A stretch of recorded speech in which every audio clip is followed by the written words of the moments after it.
What's up everybody, my name is Dayton Thiel, welcome back. We are still in MC Eternal 1.3.5b and today we're going to automate getting Flux in order to use the Flux Networks mod. Now this recipe used to be really easy. If we look up Flux now though, they've changed it so that you need to have obsidian 2 blocks above bedrock and you have to put redstone in, which makes it a little more complicated to automate than it used to be. So this is the setup that we've got here, and if you put redstone in here, let's put half a stack, you'll see it automatically gets pumped out, smashed, and everything gets placed back, and it only ever uses 1 block of obsidian. And if we look in here, you can now see you've got 32 flux. It makes it nice and fast. So let's get on with building it. So what we're going to do first is we're just going to create the outer frame. Then we need an interface here, and a cable there and a cable there. Next we need a world item exporter. This is for pumping out the redstone.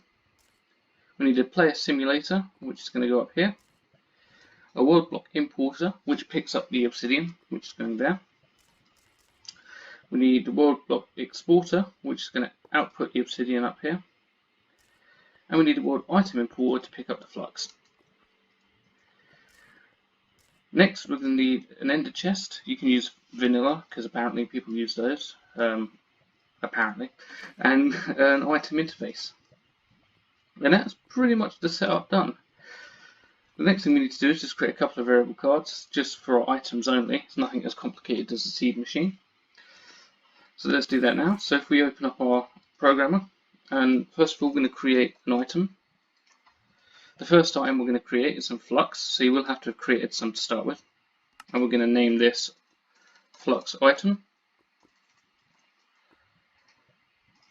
Create that. The next one we're going to create is going to be redstone item, and let's put that there. It doesn't have to be the actual amount, it will pump out as much as it can, whatever you give it, it will do. And let's create that one. And then we're going to need to create a block, and this is for our obsidian. Let's put our obsidian in there. I'm going to call it obsidian block. Put that in there, and we're going to need to create 2 of these, one for the import and one for the export. So let's put these cards in here. Let's make sure we've got nothing in there. That's fine. So the world block importer needs to be picking up the block, which is obsidian. The exporter also needs to place block, which is obsidian. The world item exporter needs to be redstone. And the world item importer is going to be the flux.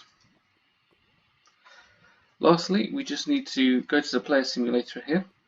If we put an empty card, it automatically defaults to true. And we need to change this from a right click to a left click. So we're going to do false on a right click up here. And continuous click also needs to be false so that it keeps trying to left click rather than holding left click down. Once that's done, the final thing to do is you need to block off this hole here, otherwise items just get spewed outside, which we don't want. So I'm just going to grab some nether brick here, place that there, and that should be done. So if I now go into here and I place an obsidian, you'll see it should automatically be placed. And if I place a redstone, it automatically gets thrown out and created instantly. And now we have 64 of those. So as you can see guys, very fast to set up this automation for Flux. As I said, you can use an ender chest from pretty much any mod or any kind of transportation. You can do a normal chest if you want to keep going up and down, but that's a bit of a pain. But if you've got any other ideas for anything that wants to be automated, feel free to let me know and I'll give it a go. Thank you very much. Bye for now.